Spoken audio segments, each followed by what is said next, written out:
I'm proud to introduce our special guest for the first hour, Aaron Goldstein.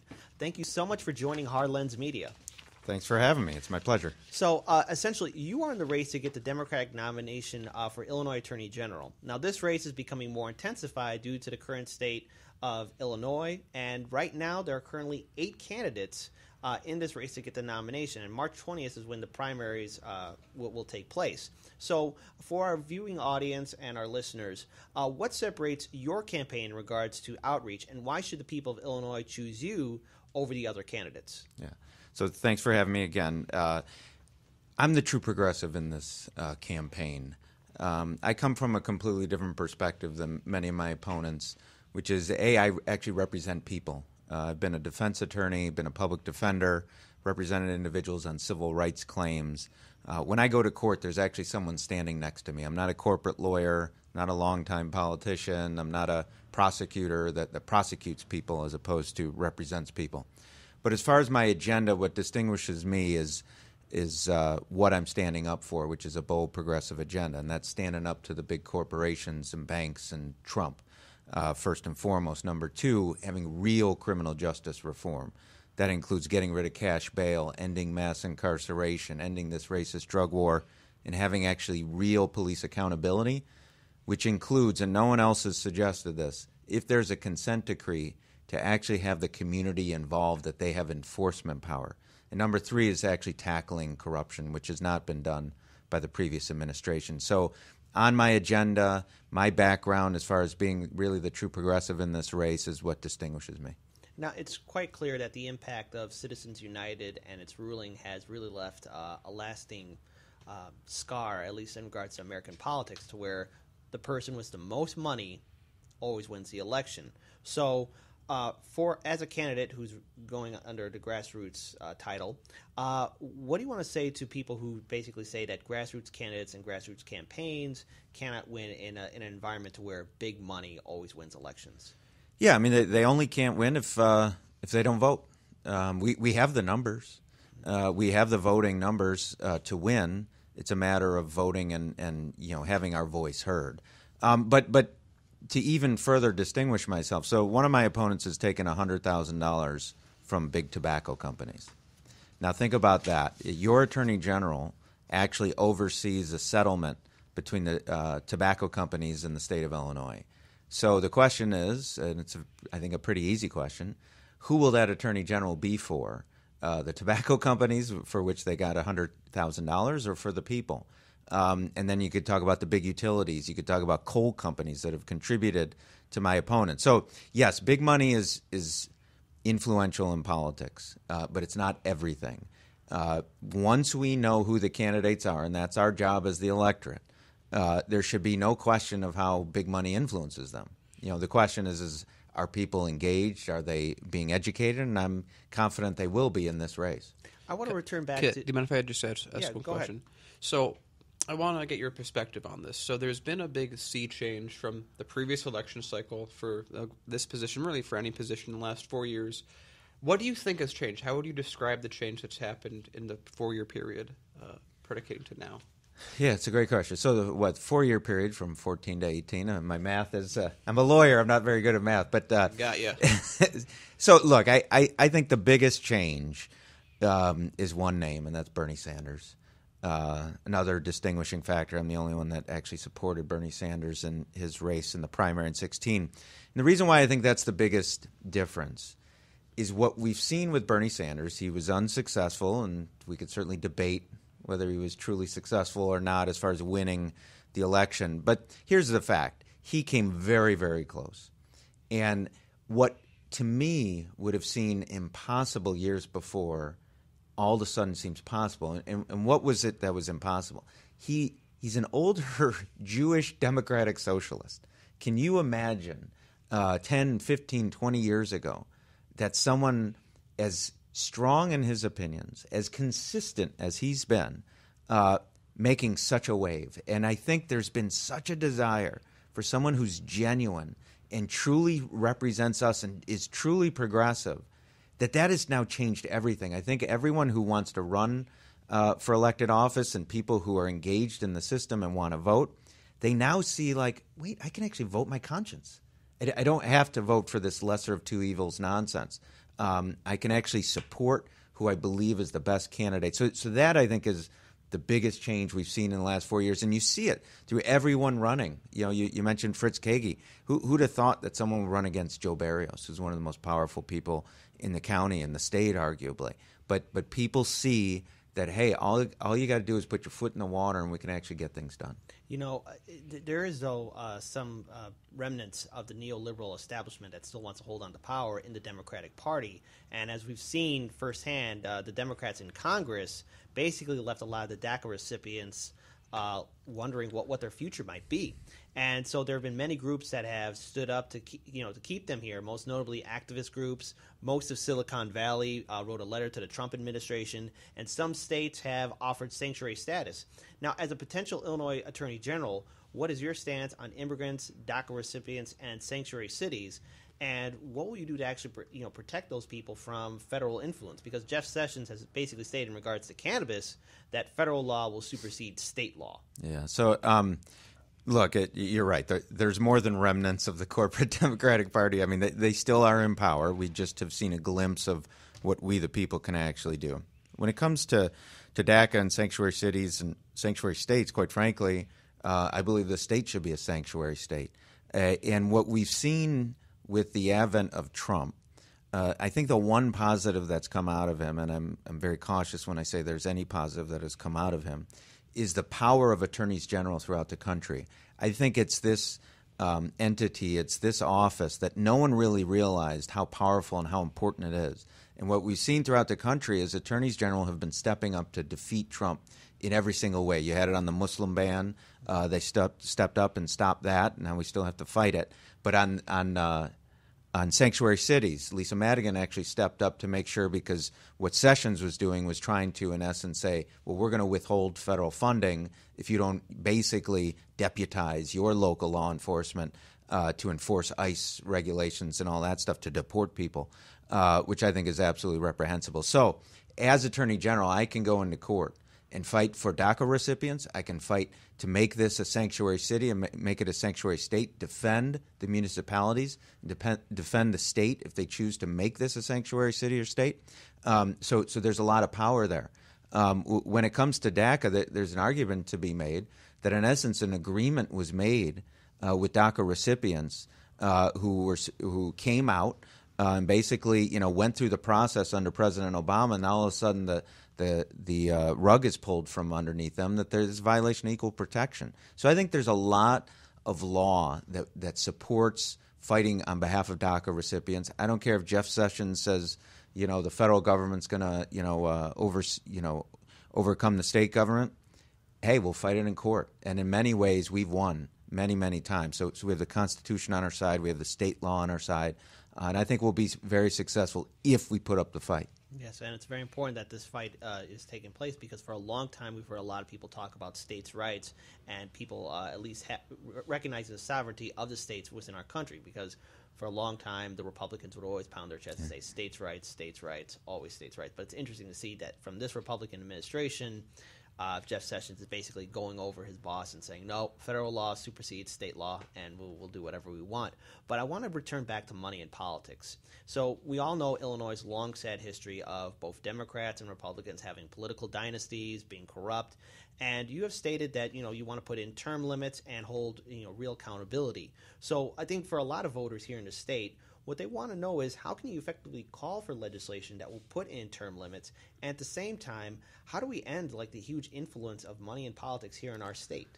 Yeah, it's a great question. So number one, as to term limits and getting at any legislation passed, the Attorney General has basically three roles. Number one, it's the attorney for the people. That's the most important role. Number two, it has the bully pulpit. I can scream at the top of the mountain and advocate for whatever issues we think are most important, a progressive agenda, and it'll have weight and value. Number three is to actually be an advisor to the legislature, which is so crucial. And when the Attorney General speaks to the legislature, they don't always listen, but it has a lot of influence. So I'll be able to advocate for a lot of things that are important to us, and term limits being one of them, particularly with the Speaker of the House. No one should be at that leadership position for 30, 40 years. It's really hurt our state tremendously, and we need to, at the very least, he either has to go or someone like him has to go in the form of term limits. So I have that power as far as doing that. When it comes to big money in politics, look, we need public financing of campaigns. I mean, that's just the reality. The Attorney General can't pass any law to do that. What the Attorney General can do is look into, corruption that's going on. I mean, for example, again, we mentioned the assessor's race. How an individual who's in government, a state representative, let's just say, is also a lawyer and is also cashing in on being a property tax appeal, also has a lot of influence, is the most powerful individual in the state Democratic Party. And there's this circle, right? It's this, the assessor gets money from the party and is the chairman of the party. The lawyer who goes before the assessor is making a ton of money doing these property tax appeals. Meanwhile, they're contributing to the assessor's campaign. It's so incestuous. And this is why people are so fed up. They need to see that system gotten rid of. So on one level, we need new people. We need new leadership. Another level, we need new laws. And the third is we need new enforcement of that. And unfortunately, the current Attorney General has really done nothing to investigate those types of issues. All right. Okay. Go ahead. I just want to say, so right now, we've been talking to a lot of people that are running for office, and right now, if we just say, let's say, hypothetically, all the progressives that are in the queue win their races, just to have that out there. So yourself, you'd be in there, you have Fritz Craig gets in, you have Daniel Biss gets in, you have all these state senators that would get in as well. I know we would... a mayor would come a little later, but let's assume that at that point we get some progressive that comes out and is able to beat Emanuel. What do you think? So there's on one hand, it's like people are used to a large extent, government not being helpful, them putting their tax money into something and expecting to get nothing out of it. What do you think it would change that dynamic of how people view government if progressives, just in Illinois, just take Illinois, actually had control of the state? How would people react differently? How would they look at politics differently? What's the vision that you see in that? Well, first and foremost, if we can elect true progressives who are going to be true to their word, you're going to have a change in policy throughout the state. If we can get rid of Rahm Emanuel, that would be a wonderful thing, and we can actually have true progressive values within the city. So number one, policy will change if we all execute on our promises, and certainly I intend to do that. So that's number one. Number two is actually a bigger dynamic, which is how encouraged and how enthusiastic the actual people will be.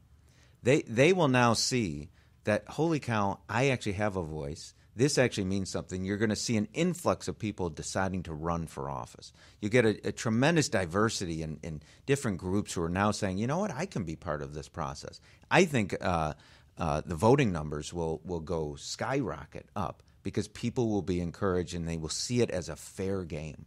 I ran for 33rd Ward Democratic Committeeman against Dick Mell, who's entrenched machine politician for as long as I was living.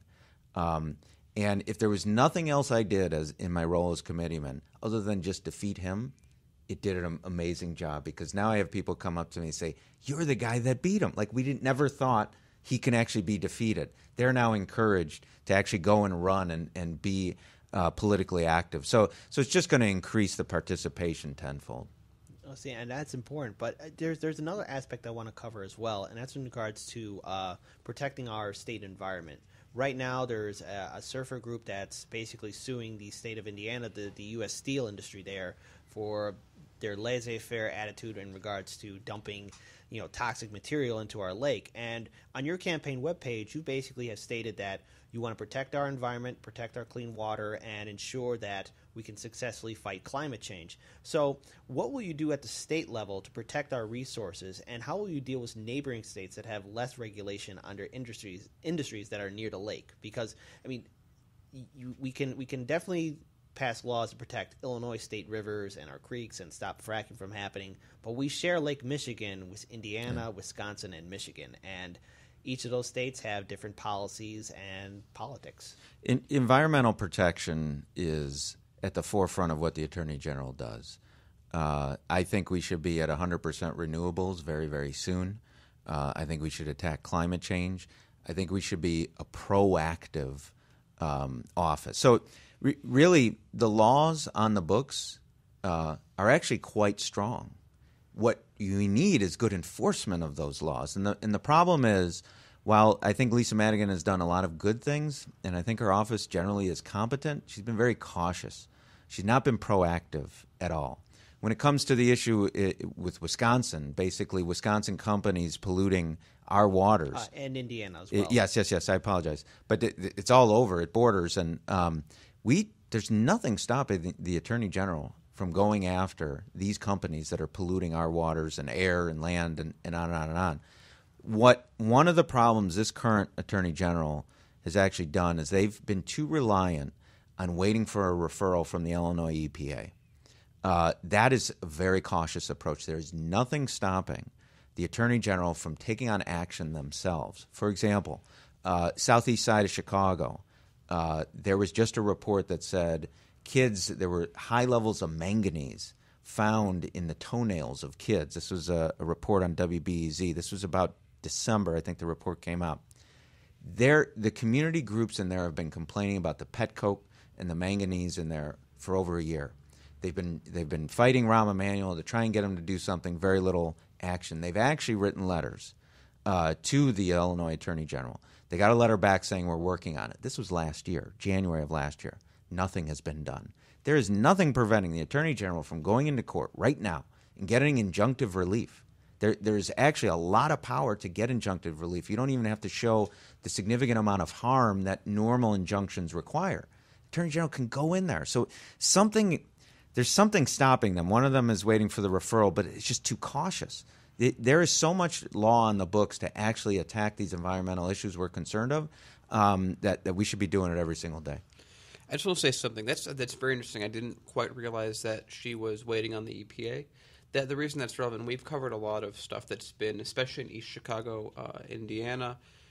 We've done a lot of work just looking into what's actually there. I mean, of course, Indiana has, everyone calls East Chicago the most industrialized city in the U.S. They have the largest blast furnace in the Western Hemisphere. They have the largest tar sands refinery in the U.S. They have DuPont Chemicals. They have jet fuel being produced. And, of course, the area that we were at, West Calumet, was basically where they put all the poor black and brown people, and it was a U.S. Lead refinery, the corpse of it. So everyone's just affected and riddled with lead. And what's the amount of lead that's in the soil? Right. So and just for clarification, I do lead contracting, so it's quite within my area of expertise. The area of Indiana where this happens, they say 200 parts per million or less is considered that's a normal amount of lead that's in the soil. That's just a natural.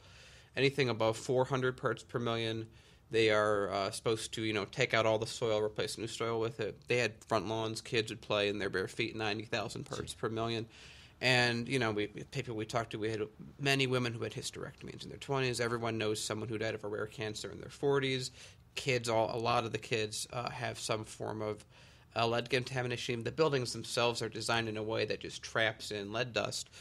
But I guess the larger point I'm trying to make is that when we were dealing with the EPA that was there, also the same EPA regions that deals with Flint, Michigan, whole separate story with Flint, they just seemed entirely inept. Like they were there to intentionally... Inept and indifferent. Yeah, that they were there intentionally to not do their job. So when they would do the testing for the soil, they would basically go to their town and they would dig, let's just dig a meter-wide hole. Oh, there's no lead here. There's no lead in the town. We're fine.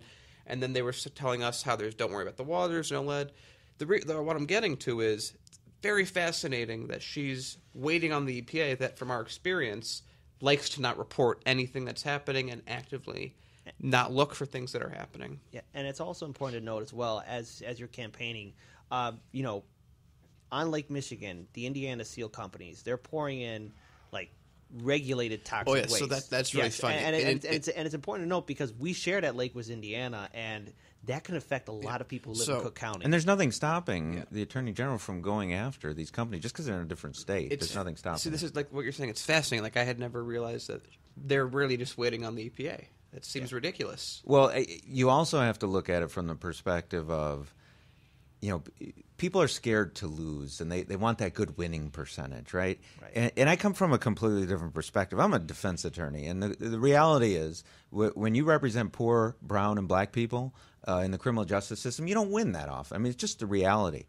So you have to take chances. You have to be courageous. You have to be willing to put it out there. Unlike a prosecutor's mind, which is, dot all the I's, cross all the T's, make sure everything's perfect. We want that great winning percentage. Be bold. Go for it. There's nothing stopping. You look at all the litigation throughout the years, civil rights litigation, environmental litigation. No one ever won right at the beginning, but you learn from that. And I think there's a certain cautious approach amongst the lawyers that it needs to go through several people before they file one pleading. Like if you hired these individuals and they're good attorneys, they should be doing this work as opposed to constantly getting checked and checked and checked. That's not how you learn how to be a good attorney. I've tried hundreds and hundreds of cases. I know how to try a case. No one's going to look at me and say, oh, well, he's the boss, but he doesn't know what he's talking about. I know how to try a case. I'm going to influence attorneys to be bold. Let's go for it. Don't worry about the EPA. If they want to send us a referral, that's fine. But the caution comes from, well, every time the EPA refers something to us, we're successful. So they can show a good batting average. They can show a good winning record. And maybe my winning record goes lower, but we're going to take advantage of so many things, and we're going to actually stop a lot of environmental injustices that are going on. I think with the aftermath of the Dakota Access Pipeline protests that happened, as well as the scientific, dangers that fracking can do to underground water sources, I think a lot of Americans, especially people here in Illinois, want to make sure that their clean water is safe, that their soil is safe for their children to play on. I don't think a lot of people want to get contaminated. And I think as we are nearing the end of this interview, I think a lot of our viewers and subscribers want to know, one, where can they find you on social media? And two, why is it important for you to win this seat for Illinois Attorney General, especially for the March 20th primary? Certainly. So thank you, first and foremost, for having me on. It's really great. You can find me at ag4ag.org. That's ag, the number 4, ag.org. I'm on Facebook, Aaron Goldstein for Attorney General. I'm on Twitter, ag_4_ag is my Twitter handle. I'm on Instagram. I'm on YouTube. You can look me up there. Why it's so important that you have Aaron Goldstein as Attorney General is because we can actually exercise the bold, progressive agenda that we've been looking for. What we haven't realized is how powerful this office is. And I would argue, forgive me for being a little selfish, I think this is a more important race than the governor's race. In order to get a law passed, you got to go through your state rep, your state senator. They got to get it through committee. They got to pass it, and then it's got to get to the governor. The governor's got to sign it. Attorney General can go into court tomorrow and fix a lot of the ills that we see. So if environmental justice is important to you, if racial justice is important to you, if reforming the criminal justice system is important to you, going after the big banks and the gun manufacturers is important to you, I'm going to do that, and that's why you should vote for me. I want to ask another follow-up. So I'd like to think that we're pretty well informed on the issues within the state, and I'd like to think that our listeners, our viewers are all also here because they really want to know the fine details. Can you give me a few examples of cases that you've seen that perhaps people even like us would have not heard about that you would like to address if you get in as Attorney General? Well, I think the Attorney General should be joining other Attorneys General to sue the fossil fuel industry for their role in climate change. No one has been suggesting this other than me. I think there's a lawsuit that can go against the gun manufacturers for their role in distributing guns in our community. There is immunity, which boggles my mind that the actual gun manufacturers have immunity. No other corporation or corporate entities have that, but there are loopholes. In Connecticut right now, there's a case before the Connecticut Supreme Court regarding the Newtown massacre. They have sued the gun manufacturer that provided that rifle that killed all those kids. Keep very close attention to that. If that is successful, there is now a loophole to go through and go after these gun manufacturers. So I think there's a great opportunity. I think there's a great opportunity to go after the educational system, which is unfair, discriminatory, and the way property taxes are used to fund it. I think there's so many opportunities to have bold, interesting, and unique litigation that I'd be willing to take on. All right. I think that's a very good note to end it on. Thank you so much, Aaron Goldstein, for joining Hard Lens Media. March 20th is when the Illinois primary will happen, so all the best to you on your campaign. And once again, thank you for joining us. Great. Thanks for having me. And if you like what we do here at Hard Lens Media, we have a Patreon account. Please check that out. Your support is the main heart and backbone to what we do here. It allows us to produce this show, have guests, and make more content. Other than that, we are going to go into our break and enter into the second hour. Peace, everyone, and we'll be back quite shortly.